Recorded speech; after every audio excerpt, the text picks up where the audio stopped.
So, obviously, got up today, and news is out that UFC 303, June 29th, McGregor versus Chandler is not not happening. Uh, I was I kind of had expected it because I hadn't seen anything from the UFC, like from Dana White or from any of the journalists, or I mean, they were all speculating, but they were all saying the same thing. Like, we haven't heard anything. Everyone keeps saying it's a go. Everyone keeps saying it's still on. But from the fighters and stuff, like, there was none of that. There was no posts or comments. And then when I saw that it was cancelled today, I went straight onto the website, and the main event is Pereira versus Prohaska 2. The whole card reshuffled, so that was like, alright, so that's what they've been doing since the beginning of June. They've known what's happening, and they've just basically been quiet so they could get all of this card sorted, because it's wholesale changes. I don't even know if any of the fights that were on the Conor Chandler card are still on this card. All I know is it's a title fight, Yuri versus Pereira. Then there's a banger in Diego. Is it Diego? It's not Diego, is it? I'm not sure. But Ortega and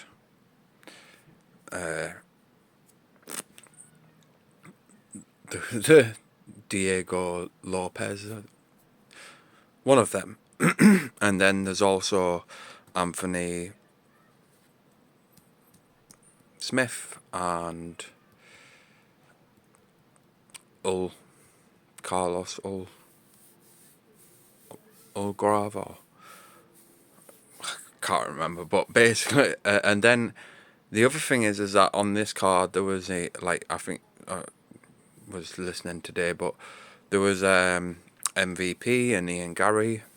I don't even know if that is on the card or if it's like the opening to the main event, but it's definitely not the co-main event. But my thoughts on it all is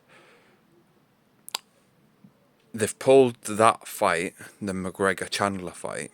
They've redone the whole card from what I can see, and if they've pulled that fight, that means they're going to do it again.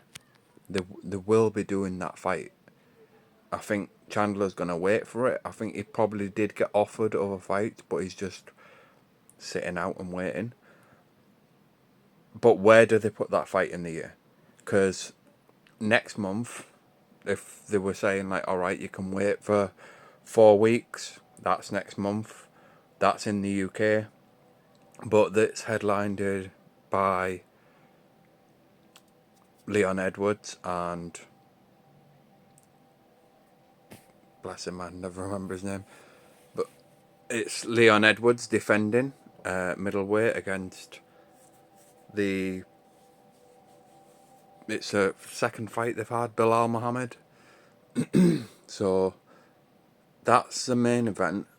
They could move Ian Gary and MVP to that card because they're both obviously British, or you could say like Ian Gary's Irish and MVP's British, English. I was thinking, why don't they put Conor as well on there against Chandler, unless it's a serious injury, like it's his leg again. No one knows the reason yet, but we're assuming it's a Conor injury.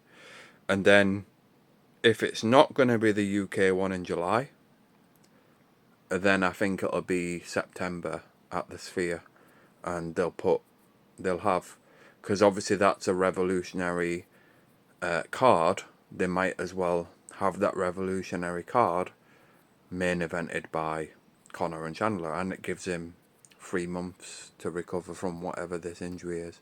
So that's my take on all the news. Obviously, if you've got ideas on what's going on, but I think it'll be obviously this this new reiteration of UFC 303. I think it's actually a better card now. You've got a title fight. You've got Ortega and that crazy Diego Lopez. He's savage. Obviously Pereira saving the card again, stepping in at short notice, taking the fight. He'll get rewarded for that further down the line, obviously, if he wins. And then you've got the Ortega one versus the Lopez, and then you've got Anthony Smith and that other guy. I can't remember. It's Carlos or something.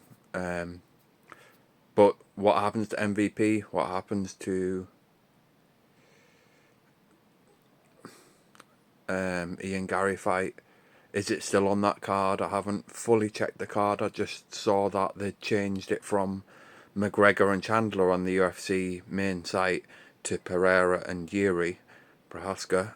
So I had a look, and I then noticed that there was Ortega was on the card now, and then I was like, oh, and Anthony Smith's on the card now, and I was like, I wonder how much of they've changed. But I was then thinking, well, if they've pulled the full fight and they haven't just replaced McGregor, that means they're more than likely going to make that fight again. And then I was thinking, well, they've got a fight in the UK next month with Leon and Bilal. If he was going to be ready, they could put him on that card. And then I was like, and if you know, Chandler didn't want to come to the UK, or if they didn't want that, then the next one, obviously it would be 3 or 5. That would be in August, I assume. But then they've got the September Sphere card, which I was like, that makes sense. And then obviously they've probably not got much in October, but I know that I assume that they're going to try and get Jones by November. And then I also was like, he's not going to fight in the November card. And then again, like, December is normally a time when McGregor does fight. He always fights in that end of year card, usually in the December card, and then normally he would, under normal circumstances, he would then fight in the July card if he's fighting 2 times a year, even though he hasn't done that for years. But it would normally be like December on the New Year's card kind of deal, and then in the summer card, International Fight Week, which was this card here. And had he have won, he'd have probably fought again in December. And then if he won in December, he'd have probably fought again next year on International Fight Week. That's usually how he approaches his fights. Well, how the UFC plan his fights. But it's all off. Obviously, there was also the announcement that next weekend, Makhachev was going to fight Whittaker. Makhachev's in hospital. That's been cancelled. Whittaker's now got some other savage that's only ever lost to Makhachev. And is like, yeah, Dana White was pretty stoked about announcing that this fight's going to happen. But let me know what you think about all these cancellations and how you see going forward with the UFC. Look forward to seeing them. Thanks for your time.